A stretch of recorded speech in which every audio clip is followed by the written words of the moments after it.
When I was in California City, well, all this whole term, last term, when I was in prison period, there was a big drug epidemic. Everybody's getting high. But the thing that I noticed in there was that you had youngsters. The young niggas was off that black, off that heroin, off that nodding off, right? And I guess that they was doing that on the streets too. I'm saying out here, so people started in prison or whatever, but it was a heroin epidemic. Everybody was off of it, man, and sometimes caused problems in between the different fractions. And so even between the Bloods, you know what I'm saying? So we was at California City. We had a youngster. He was a youngster, but he was kind of big, kind of tall. Seven Flame. He was from Inglewood family, Bloods, right? Seven Flame was I don't know which one. I don't know if big, little, tiny, baby, infant. You know, they got all these different type of names. But I just know we called him Seven. I know he was from families, and he's a youngster. He's the youngest one, but he's a big youngster. Anyway, so we up there at California City, and he was one of the ones who had got off that black, right? He get off that black, and was he off that black or was he? Yeah, he was off that black, off that heroin. They was off of spice too. They used to smoke spice up there, but he used to do whatever he had to do to pay, right, in order to get that dope. But he had a habit of once or twice he had given the Mexicans or somebody, who was it? Yeah, he gave the Mexicans or the whites, somebody he gave some faulty numbers, some faulty green dot numbers. So how that works is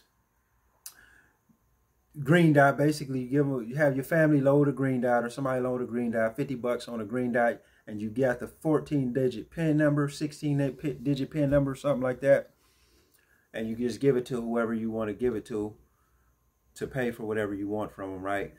And so what happens is he was making up fake numbers.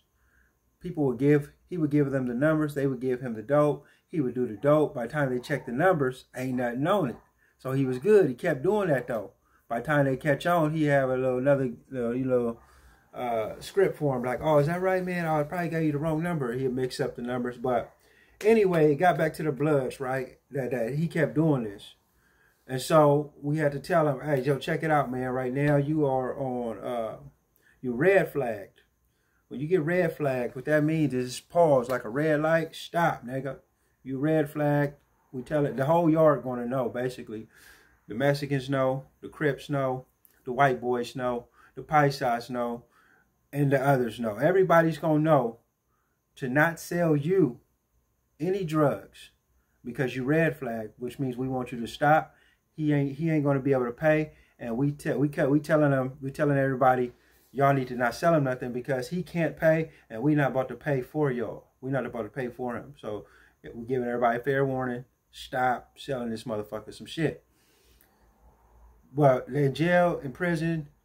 That doesn't work because there's always somebody who want to try to make a quick dollar. Somebody who want to give them a chance and they want to try it. And sure enough, it was somebody that tried it. Somebody who sold to him anyway, right? Somebody sold to him anyway, and it got back to the Bloods that he did it again. He got some drugs, and he can't pay for it. Matter of fact, he gave somebody some faulty numbers. Now, it really wasn't funny. To me, at that time, I was like, I couldn't believe. I was like really looking at him like, damn, man, you really that fucking addicted? Like, you can't stop. You already, your homies already red light. I mean, they already put you on the red flag. They told you to stop. You already, that was your warning. You know what comes next is a DP, right? He knows that. And I couldn't tell him that. I didn't, I was just looking like, dang, homie, you just like really don't give a fuck. But when people was off them drugs, man, they figure they'd get this drug, they do what they got to do, and they'll get out of it later. I ain't worried about that, man. Whatever y'all talking about, I got to do what I got to do. I'm guessing that's the feeling, right? So they come tell the homies, and what happens, well, we already had red flag, and we let everybody know, so that's like, sorry, that's your loss. What y'all want us to do? We told y'all don't sell to them, right? And that was the case, but at the same time, there was homies who was thinking just like I was thinking, like, nigga, we just told this dude don't be doing nothing. And even if we ain't gonna pay it back, that still don't mean we ain't gonna whoop his ass. You know, and that's how the homies be. They be like, man, this dude tripping. So what happened? He got a DP, he got a violation coming out. You know, it's a meeting, they call a meeting, they say, you know what? Man, this dude's gonna get violated. We're gonna violate this dude, man, because he just don't get it. He think it's a game. And so in California City, when you gotta get violated or something, one, you're gonna have 3 come blitz you. They're gonna come get on you in the cell, or they're gonna get on you outside. So this one was the DP. He knows about it. It ain't no sneaking. That this is something like, you know, we all meet up. We have a meeting. We let them know, like, look, homie, we told you not to, you know what I'm saying, that you need to chill out with giving people them fake numbers. You're making us look bad, and you misrepresenting yourself in this whole organization. You know what I'm saying? And so that's a violation. We gave you a verbal warning. You still didn't take heed to that. So now you're getting violated, homie. And so it's going to be a 3-on-1. You're going to have to go over there in the pocket. So in California City, how it is they got the rec yard. It's just one rec yard with dip bars and handball. But it's a little pocket. Basically, it's a cut where the police can't see. Because the police on the other side, they just sitting there. They'll let you kill yourself anyway. They ain't trying to save nobody. So this yard was actually the worst yard for the cuts, like the blinds, because you can really die over there in that dirt field if you don't know how to fight. So anyway, it's got to be a DP going down. When a DP is going down, usually you always got some anxious, you know, somebody anxious. They want to do it because it's just like that. You got people trying to earn stripes, right? But in this case, what I noticed is I seen a lot of people, nobody really wanted to do it. I don't know why. You know, everybody just was looking for the next man or something. Excuse me. So anyway, it was designated. They picked certain people, man, you doing it, and you doing it. Y'all gonna get on this dude. So, you know what I'm saying? Certain people got to go do it. They take him over there, right there to the pocket, man, and they gets on him. Boom, bam, boom, bam, boom, bam, boom, boom. Bust his nose. Boom, bam, boom. Get on him. Get on him. He balled up. He balled up and took the hits as best as possible. It's like a put on all over again. Then they stop. You know what I'm saying? Let him get up. If he's on the ground, ain't nobody going to hit him or stump him unless we're getting rid of him. But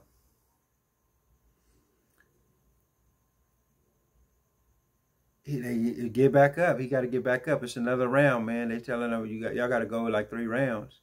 3 rounds of this. He got to learn. This is like when you get a DP and you got around some thirsty bloods, it's gonna be like they really trying to fuck you up, man. And this is what they want you to learn a lesson. It's an ass whooping. It's like it's worse than the put on probably because these is people who really don't give a fuck about you. These is people who's trying to teach you a lesson. So that second round was another cold round. By the second round, he already tired. You could block as much as you want, but ain't that much blocking in the world. You just get knocked out and re-knocked out. Boom, bam, wake up, bam, boom, bam, boom, bam, boom, bam, boom, bam. Drop. Get him up. Somebody get him up. Y'all run that again. Go again. You know, and he took it. But part of it was because he's on drugs. He's detached from his emotions. He don't really have no he's not really keyed into it like that, like, you know. So he got no fear or nothing like that. He just going with the flow. He took his ass whooping like a man or whatever, man, but he still didn't learn his lesson, you know. That's how that addiction be. No, but I tell you the story just to paint a picture of how bad the addiction can get inside those prison walls and what happens, what's the penalty. Okay, so after that happened, he was good. He was good. He still got to walk around, and we didn't disown him. He was still considered one of the homies, you know what I'm saying? He was still on that red line, that, you know, he was red flagged still, you know. And we didn't have an incident with him on this side. I believe we ended up moving him to another hallway. He had to move up out of there so he can go over there with some of his older homies. Hey, but I got nothing but love for the dude, man. I wish him the best, you know what I'm saying? He was always solid, but that did happen. I was there when it happened. We all know what happened. And I tell these stories as a cautionary tale. Hey, my name is King Monye. I tell these good old wicked stories from prison and CYA, and I do it with the emphasis to try to keep people out of jails, prisons, institutions, and death. You do two things for me. Make sure you hit that thumbs up button. Make sure you subscribe if you're not part of the Manye tribe. And man, check in with me on my next time. Y'all stay safe.